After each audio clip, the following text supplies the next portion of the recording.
बिहार में विधानसभा चुनाव को लेकर मतदान की प्रक्रिया 2 चरणों में पूरे कर लिए गए, लेकिन अब सबकी निगाहें मतगणना पर है, परिणाम पर है कि आखिर कब परिणाम आए और जीत हार स्पष्ट हो जाए। ऐसे में हम आज उन वीवीआईपी सीटों की चर्चा करेंगे, उन बाहुबलियों की चर्चा करेंगे जिनकी प्रतिष्ठा दांव पर लगी है। हमारे साथ हमारे सहयोगी अंशु मौजूद हैं, जो कि लगातार बिहार में चुनावी मैदान में ग्राउंड पर जाकर लोगों से जानने और समझने की कोशिश कर रहे थे कि इस बार चुनावी मुद्दा क्या है, वो किसे पसंद कर रहे हैं और किस तरह की सरकार बनाना चाहते हैं, किस तरह के मुख्यमंत्री को चुनना चाहते हैं। इन तमाम सवालों के जवाब हम अपने सहयोगी अंशु से लेंगे और बारी बारी कर एक एक सीटों पर चर्चा करेंगे कि कौन सा वो वीवीआईपी सीट है जिस पर लोगों की प्रतिष्ठा दांव पर लगी है।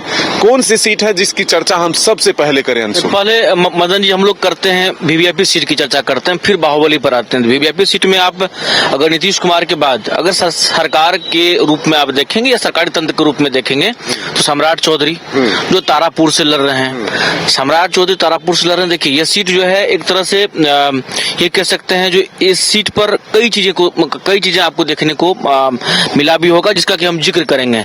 देखिए इस पर वीआईपी से वहां पर एक मजबूत और लोकल उम्मीदवार जो सकलदेव थे उसे टिकट दे दिया गया था वीआईपी से, लेकिन सम्राट चौधरी ने ऐसा चाल चला जो वीआईपी के उम्मीदवार सहित सम्राट चौधरी के पक्ष में आ गए और सम्राट चौधरी के लिए जहां जहां मतलब गली ये कह सकते हैं मतलब कस्बे में जाकर के उन्होंने वोट मांगा, वोट ही नहीं मांगा, वो दम भर रहे हैं। सम्राट चौधरी यहाँ से जीत रहे हैं, तारापुर सीट की बात कर रहे हैं। तो मतलब एक तरफा कर दिया उन्होंने अपनी रणनीति से। उसको नीति ये था वहां पर जो देखिए उसमें था जो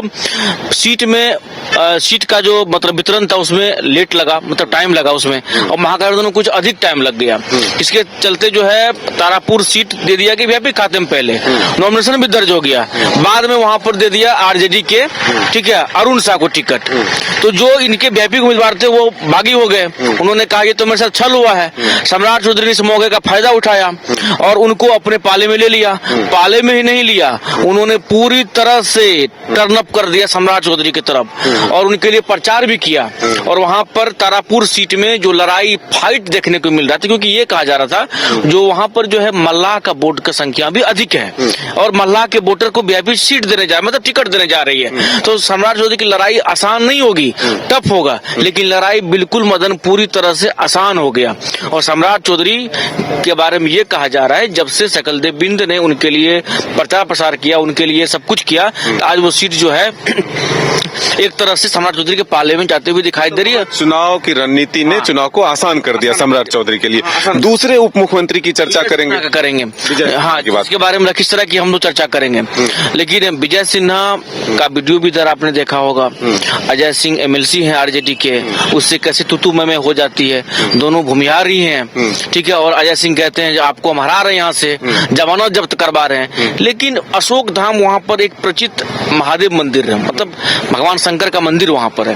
वहां पर आप जाएंगे तो ये कहना है कि विजय सिन्हा ने यहाँ के लिए बहुत कुछ किया है। अगर कोई मजबूत चेहरा, क्योंकि वहां पर निर्णायक भूमिका में भूमिहार वोटर हैं, अगर वहां पर कोई मजबूत चेहरा आरजेडी को उतार देती है तो वहां से विजय सिन्हा के लिए संकट हो सकता है, लेकिन ऐसा नहीं हुआ। कोई वहां से चर्चाएं थी जो सूरजभान की फैमिली से कोई वहां से लड़ सकते हैं, किसी को लड़ाया जा सकता है, लेकिन ऐसा बिल्कुल मदन नहीं हुआ। तो वहां भी एक तरफा चुनाव देखने को मिला। एक तरफा तो नहीं कर सकते, हालांकि अजय सिंह ने जो लोगों का अजय सिंह ने डिस्टर्ब किया है उन्हें, अजय सिंह ने अपनी ताकत भी लगाई है। और जो तूतू में हुई तो वीडियो आपने सोशल मीडिया पे देखा होगा, गाड़ी रोक करके शराब का जांच करवाना, ये चीजें करवाना। तो विजय सिन्हा के लिए फिर भी ये कहा जा रहा है जो बहुत दिनों से होने के कारण कुछ थोड़ा बहुत एंटी इनकम्बेंसी है, जनता की नाराजगी थी, लेकिन सीट निकाल लेंगे, ये कहना सीट निकाल लेंगे। तो संभावना है कि विजय सिन्हा भी सीट निकाल सकते हैं। तीसरे सीट की ओर बढ़े, अगला सीट कौन सा है, अगला चेहरा कौन है? सिवान की हम चर्चा करेंगे, जहां से वरिष्ठ नेता में गिनती ले सकते सकते हैं, मंगल पांडे का, जो कि कई राज्यों के प्रभारी भी रह चुके हैं। झारखंड का भी उन्होंने चुनाव करवाया है, झारखंड चुनाव प्रभारी भी उन्हें बनाया गया, हिमाचल का भी बनाया गया, अभी बंगाल के प्रभारी है और वरिष्ठ लीडर में उनकी गिनती आती है। बीजेपी के प्रदेश अध्यक्ष रह चुके हैं, बिहार सरकार में स्वास्थ्य मंत्री रह चुके हैं, नहीं वर्तमान स्वास्थ्य मंत्री भी हम लोग कह सकते हैं, और एमएलसी भी है बिहार सरकार, बिहार में, माफ कीजिए बिहार में जो है। लेकिन मंगल पांडे के बारे में ये कहा जाता है, जो संगठन का गुरु उनके पास है, संगठन का नेता उन्हें कहा जाता है, सूझबूझ से पूरी तरह से कॉन्स्टेंट होकर के उन्होंने चुनाव लड़ा सिवान में।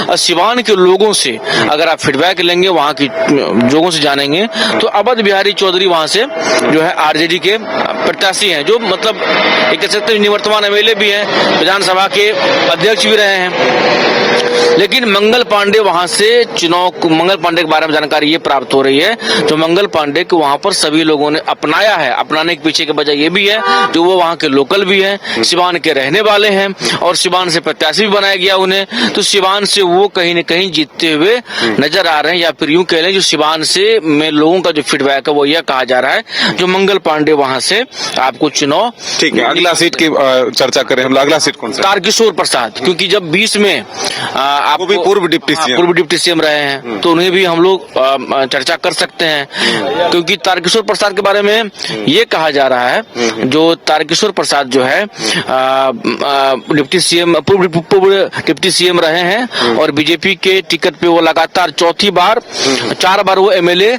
रह चुके हैं। इस बार उनकी जो लड़ाई है, बड़ा आपको सुन के भी हास्यवत लगेगा। आप भी कटिहार गए थे, क्या दिखा जमीनी हकीकत, क्या दिखा? जमीनी हकीकत में है, जो निर्णायक भूमिका में है, तारकिशोर प्रसाद जीत सकते हैं, लेकिन उन्हें डिस्टर्ब करने की पूरी कोशिश की गई। कांग्रेस के उम्मीदवार? नहीं, वीआईपी पार्टी से, और कोई और नहीं मदन जी। जैसे हम और आप मित्र हैं और आपका लड़का जो है हमारे अगेंस्ट खड़ा हो गया, मतलब कहने करते वीआईपी पार्टी से जो सौरभ अग्रवाल है, वो अशोक अग्रवाल वहां से बीजेपी के एमएलसी हैं, उन्हीं के पुत्र उनको चुनौती दे रहे थे। चर्चाएं थी जो नहीं, कहीं न कहीं धन बल तमाम चीजें का प्रयोग होगा, तारकिशोर प्रसाद को हो सकता है यहाँ दिक्कत होगी। लेकिन हम जो वहां गए, जो देखिए होता क्या है, जब आप कई समय तक एक जगह रहेंगे ना, तो आपके खिलाफ लोगों में थोड़ा नाराजगी होगी। लेकिन जब फिर वोट टर्नअप की बात आती है, तो आप सोचेंगे भाई जो जिसका जो वोट है वो उसी को मिलता है। कहा जाता है कटिहार में मतलब एक जो कटिहार जो है वैश्य का जो वोट है वो निर्णायक भूमिका में, हालांकि दोनों वैश्य हैं। थोड़ा संक्षेप में हम लोग चर्चा करते हैं। लेकिन तारकिशोर भी वहां से लड़ाई है, लेकिन लोगों का कहना है अंत में निकल जाएंगे। ठीक है, अगला सीट कौन सा है? विजेंद्र यादव का लेते हैं, सुपौल से। वो भी मंत्री है। हाँ, मतलब कहिए 5 से लगातार मंत्री हैं। चर्चाएं थी जो भाई उनके पुत्र को लड़ाया जाएगा, लेकिन लड़ाया गया उन्हें। विजेंद्र यादव बारे में कहा जाता है काम किया है, कोई एमपी एमएलए ने सुपौल में कोई राज करेगा विजेंद्र यादव। इसमें सीधा आगे बढ़ते हैं, विजय चौधरी की बात करते हैं, सरायरंजन में। ठीक है, सरायरंजन से वो जो है लगातार जीतते आ रहे हैं, सरकार में मंत्री भी रहे, आप भी जानते हैं विजय चौधरी को। तो वहां भी जो है ये लड़ाई कहा जा रहा है, जो वही एंटी इनकम्बेंसी चेहरा को लेकर के, लेकिन कह रहे हैं लड़ाई है लेकिन निकालेंगे विजय चौधरी। अब बात करते हैं नीरज कुमार बबलू की। वहां पे चर्चा था फंसने वाला एक छातापुर से, लेकिन हुआ वो नहीं। आपको भी जानकारी होगी, संजीव मिश्रा करके हैं, पड़वा उनका ग्रुप है, उनकी चर्चा थी, तो वो लोकल है, उन्हें वीआईपी टिकट देगी। काफी लंबे समय से क्षेत्र में हाँ लगे हुए थे, कहा था वो लगेंगे ना तो मुश्किल हो सकता है। कुछ फॉरवर्ड वोट भी या फिर जो वोट है उनके गांव के समाज के हैं, वो वोट साथ में आरजेडी का जो कटर वोट है वो वीआईपी को मतलब टर्नअप हो जाएगा, लेकिन वो हुआ नहीं। वहां से आरजेडी के पिताश्री लड़ रहे, तो लोग कहना है जो वहां से भी नीरज बबलू निकालने की स्थिति में है, लड़ाई लेकिन है मदन जी। ठीक है, उसी के बगल का सीट है सहरसा, वहाँ आलोक रंजन, आईपी गुप्ता जी सामने में। आईपी गुप्ता ही नहीं मदन जी, वहां पर हो गया है आपको किशोर कुमार मुन्ना भी, वो सीट में डॉट है। डॉट इसलिए है क्योंकि 3 तरफा हो गया समीकरण। देखिए आप भी वहां गए हैं, आलोक रंजन झा, वहां से आलोक रंजन, ठीक है, कहा जाता है बोनगांव वहाँ लीडिंग है, बोनगांव जिसको वोट दे दिया वो जीत गया।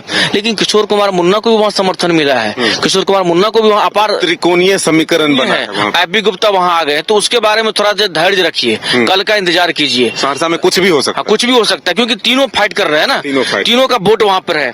उसके बाद बढ़ते हैं जीवेश मिश्रा पर। आइए, जीवेश मिश्रा को लेकर चर्चा थी, पत्रकारों को पीटा, इस तरह की बातें सामने आई थी। लेकिन अब हम थोड़ा विपक्ष के बड़े चेहरों पर चर्चा करें। तेजस्वी यादव राघोपुर से चुनावी मैदान में, हमको लग रहा है जो लड़ाई राघोपुर में भी है, लेकिन अगर कुछ नया हुआ होगा तो तेजस्वी यादव के लिए मुश्किलें बढ़ सकती है, क्योंकि सतीश राय लगातार वहां से जीतते आ रहे, मतलब हारते आ रहे हैं। इधर अगर देखेंगे हम 15 देखें 20 देखें तो वो हारे हैं, लेकिन राबड़ी देवी को उन्होंने ही हराया है, इसीलिए पार्टी उन पर भरोसा जो है बार बार कर रही है।